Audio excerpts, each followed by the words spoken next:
दोस्तों नमस्कार, मैं हूँ धीरज और स्वागत करता हूँ आपका study.com में। आज के इस क्लास में हम लोग बात करेंगे क्लास 10th बिहार बोर्ड का एक चैप्टर जिसका नाम है गॉड मेड द कंट्री। और ये चैप्टर लिखा हुआ है विलियम काउपर के द्वारा। तो चलिए इसी चैप्टर को हम लोग पढ़ते हैं। एक बच्चे ने रिक्वेस्ट की थी कि सर प्रोज तो आपने पढ़ा ही दिया है, पोएट्री पढ़ा दीजिए। तो बस अगर आपकी भी कोई रिक्वेस्ट हो तो मैं यहाँ हाजिर हूँ आपके रिक्वेस्ट को लेकर के। कमेंट कर दीजिए आप जो कुछ भी आप पढ़ना चाहते हैं मुझसे, whatever you want to read. तो चलते हैं। God made the country, man made the town, William Cowper के द्वारा लिखा हुआ। सबसे पहले ये जो ऊपर आपके सामने दिख रहा है, ये सारी की सारी बातें आपके बुक में लिखी हुई हैं, वही की ये लाइंस है। मतलब लाइन बाय लाइन ही हम लोग पढ़ने समझने वाले हैं और इसी चीज को हमने आसान भाषा में आपके लिए ये लिख दिया है। ठीक है, अगर आप देखेंगे तो ये क्या लिखा हुआ है, ये लिखा हुआ है कि विलियम काउपर जो है जन्म इनका 1731 में हुआ और 1800 में इनकी क्या हो गई, 1800 में इनकी मृत्यु हो गई। May be said to be giving in his poems a foretaste of the poetry of Wordsworth। कहने का क्या मतलब है कि अगर आप विलियम काउपर की कविताओं को पढ़ेंगे तो एक चीज आपको दिखेगी कि जो विलियम वर्ड्सवर्थ जिस तरीके की रचनाएं करते थे, एकदम उसी सेम तरीके की रचना आपको इनकी कविताओं में देखने को मिलेगी। तो आपके एग्जाम में ये क्वेश्चन पूछा जा सकता है कि विलियम काउपर की तुलना किस एक महान कवि से की गई है। तो नाम है जी विलियम वर्ड्सवर्थ। ध्यान रखिएगा, विलियम वर्ड्सवर्थ से तुलना की गई है। किसकी? विलियम काउपर की तुलना की गई है किससे? विलियम वर्ड्सवर्थ से। ठीक है ना, ये चीज ध्यान रखनी है आपको। आगे क्या बोला जा रहा है? There is in his works the same deep respect for the rural life, the common people and the lovely quiet landscape. Like Wordsworth again he did not hesitate in giving clear cut opinion about the issues of his time।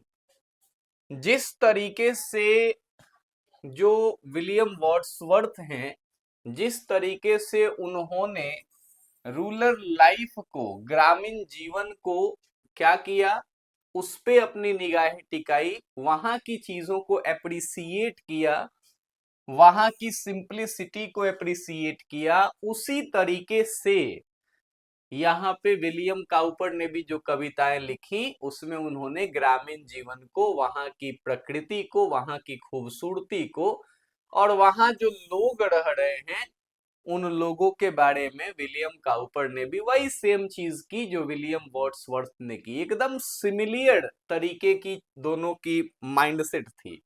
वो भी, William Wordsworth भी गांवों को prefer करते थे और William Cowper भी गांवों को प्रेफर करते थे। ठीक है ना। वर्ड्सवर्थ और काउपर की एक सबसे अच्छी चीज क्या है कि ये डरते नहीं थे अपनी बात को कहने में। जो भी उस समय की इंपॉर्टेंट इश्यूज थी, और एक सब लेखक का सबसे बड़ा गुण यही होना चाहिए, जैसे प्रेमचंद ने चीजों को लिखा, जो भी उस समय की सबसे इंपॉर्टेंट इश्यूज थी, जैसे हिंदी में प्रेमचंद ने उन चीजों को लिखा, वैसे ही अंग्रेजी में वर्ड्सवर्थ और काउपर जो है, इन लोगों ने इंपॉर्टेंट इश्यूज को उठाया उस समय की जो भी थी। It is interesting that many poets and writers who lived in cities wrote strongly about the beauty of the countryside। ये भी एक बड़ा ही मजेदार सा कहानी है कि बहुत सारे लोग, बहुत सारे लेखक जो रहते तो शहरों में थे, बहुत सारे राइटर्स जो रहते तो शहरों में थे, लेकिन उनका इंटरेस्ट गांव के तरफ था। बहुत सारे लेखकों ने गांव की बारे में बहुत सारी बातें लिखी हैं, शहर में रहते हुए भी।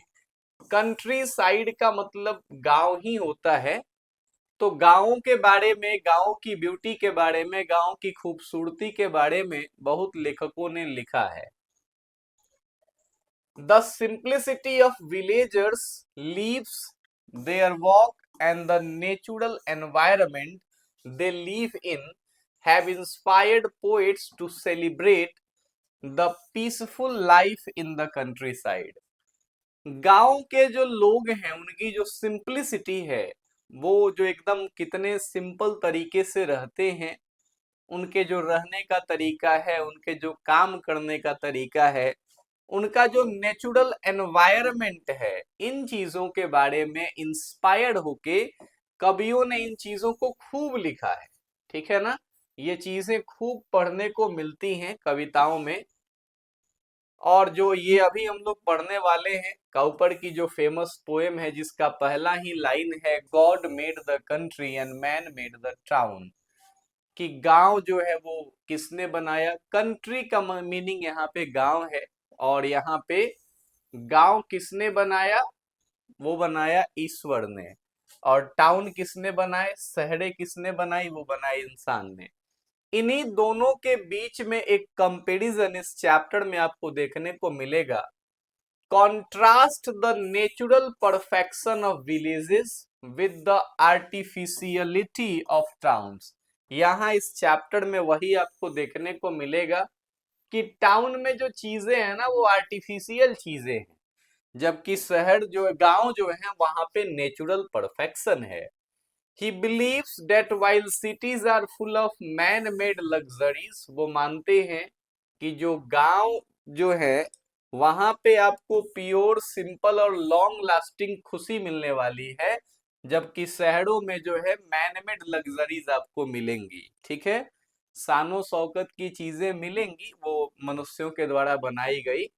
और गांव में आपको क्या मिलेगा, एकदम सिंपल, लॉन्ग लास्टिंग, जो ऐसी खुशी जो लास्ट करे। ठीक है ना, वो चीज आपको देखने को मिलेगा। और ये चीज can not be found in the urban area. Urban area में ऐसा चीज मिलना बहुत मुश्किल है। काउपर एनकरेजेस सिटी पीपल, गांव के जो लोग हैं उनके प्रति बहुत ही एक सम्मान का भाव है काउपर के मन में, उनके दिमाग में।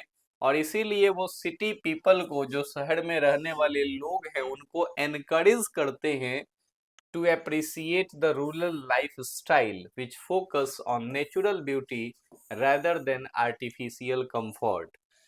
वो शहर के लोगों को कहते हैं कि देखिए, गांव के लोग जो है ना वो कहीं बेहतर हैं, क्योंकि उनके पास नेचुरल ब्यूटी है, उनके पास आर्टिफिशियल वाली चीजें नहीं है, वो दिखावा वाली चीजें नहीं है। ठीक है ना, वहां पे सारी चीजें क्या है, नेचुरल है। तो ये इस चैप्टर का मेन थीम है। चलिए हम लोग पढ़ते हैं कविता को। ये याद रखिएगा, विलियम काउपर जो है, विलियम वर्ड्सवर्थ, दोनों का सेम ये सिमिलियर आइडियाज रहा है। ये पूरी की पूरी कविता है, God made the country and man made the town, what wondered then that health and virtue gifts that can alone make sweet the bitter draught that life holds out to all should most abound. चलिए पढ़ते हैं इस कविता को, समझते हैं एक एक line. कह रहे हैं लेखक कि God made the country and man made the town. Natural countryside ये गॉड का क्रिएशन है, गांव भगवान का क्रिएशन है। While towns are man made, और जबकि शहरें क्या हैं, ये मैन मेड हैं। व्हाट वंडर, तो जब ईश्वर ने शहर बनाया तो इसमें वंडर की क्या बात है, इसमें सरप्राइज होने की क्या बात है। It is not surprising then that health and virtue gifts, कि यहाँ गांव के लोगों को हेल्थ मिला, वर्च्यू मिला। गांव के लोग जो है, यहाँ गांव में उन लोगों को हेल्थ मिला, ठीक ठाक स्वास्थ्य मिला, गुडनेस मिली। इसमें इतनी सरप्राइज होने की बात क्या है, ये तो एक तरीके से समझ लीजिए ईश्वर के दिया हुआ गिफ्ट है।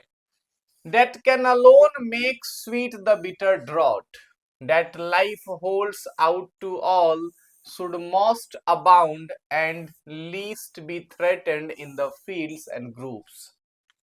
हेल्थ और वर्च्यू जो हैं ये सारी चीजें what makes life hardship, hardship का मतलब होता है डिफिकल्ट टाइम, ठीक है ना।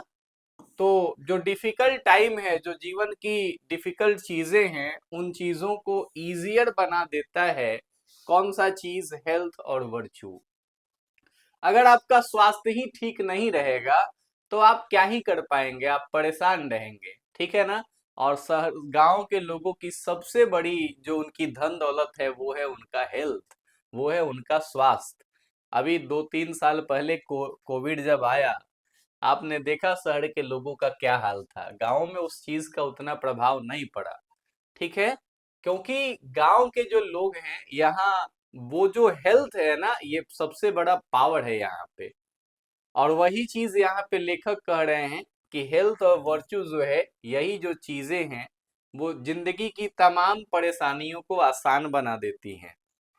These qualities are most abundant where life is simpler and more natural. ये क्वालिटीज जो है ये गांव में एबंडेंट मात्रा में है, ऐसा नहीं है कि थोड़ी बहुत है, ठीक है ना। गांव में भर भर के ये चीजें आपको देखने को मिलेंगी। लाइफ यहाँ पे सिंपलर है और नेचुरल है। और health and virtue are least endangered in the peaceful countryside. यहाँ गांव में जो है, जो हेल्थ है और जो वर्च्यू है, ये लीस्ट भी थ्रेटेंड है, मतलब कि यहाँ जो है डेंजर में ये चीजें नहीं है। शहरों में हेल्थ जो है वो एक डेंजर जोन में है। शहर के लोगों को अगर आप देखिए, आज ऐसी स्थिति हो गई है, लोग गर्दन में एयर प्यूरिफायर लगा के घूम रहे हैं, ठीक है ना, कि कम से कम शुद्ध हवा मिले, साफ हवा मिले। गांव में ये सब प्रॉब्लम नहीं है, गांव में क्या ही जरूरत है एयर प्यूरिफायर्स की, ठीक है ना। लेकिन हाँ, गांव के लोग भी अगर शहरों जैसा बनने की कोशिश करेंगे तो फिर जरूरत तो पड़ ही जाएगी आने वाले दिनों में, ठीक है। तो गांव जो है खूब प्यारा, आपको हरी भरी चीजें देखने को मिलेंगी गांव में, है ना। आगे कह रहे हैं विलियम काउपर, पॉजेस ये देयर फॉर ये born about in chariots and sedans know no fatigue, but that of idleness and taste no senses. But such as art contrives pauses ye still, your element there only can ye shine. कह रहे हैं कि you, ये जो है ना, ये you ही है। ओल्ड इंग्लिश में इसको यू बोलते थे, ठीक है। आज ये यू हो गया है, पहले दी, दाइन ये चीजें होती थी, ठीक है ना।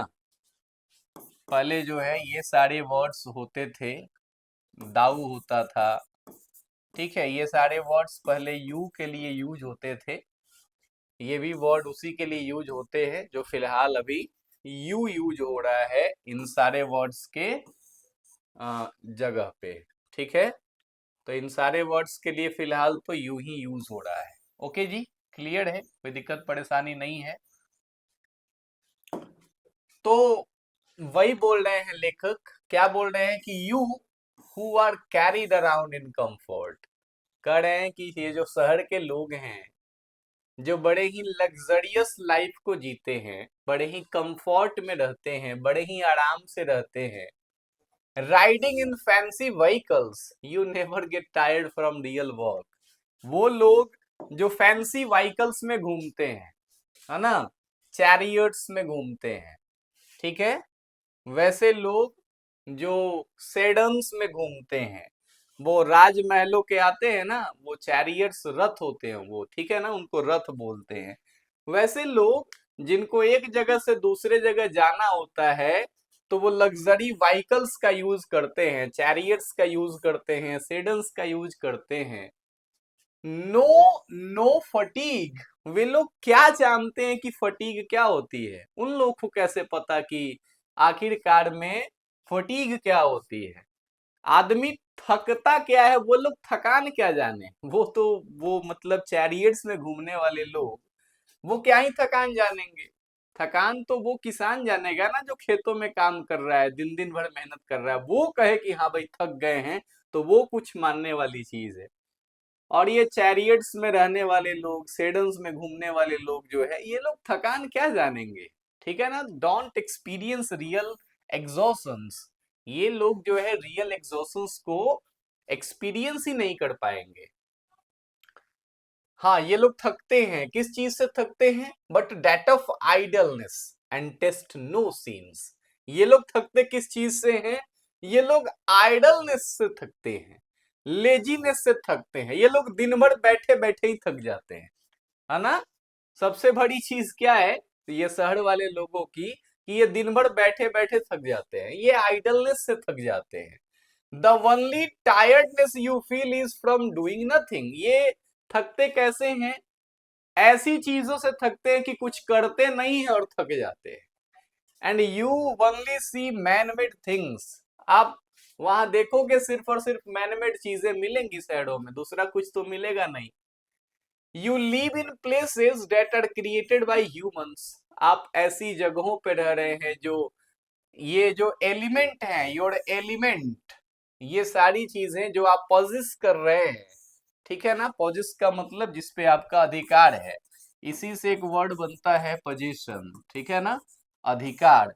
तो जो चीज है जिस पे आपका पोजीशन है, जिस पे आपका अधिकार है, आप जिन जगहों पे रह रहे हैं, वो सारी की सारी चीजें वो क्या हैं, वो सारी की सारी चीजें आर्टिफिशियल हैं, वो सारी की सारी चीजें मैनमेड हैं।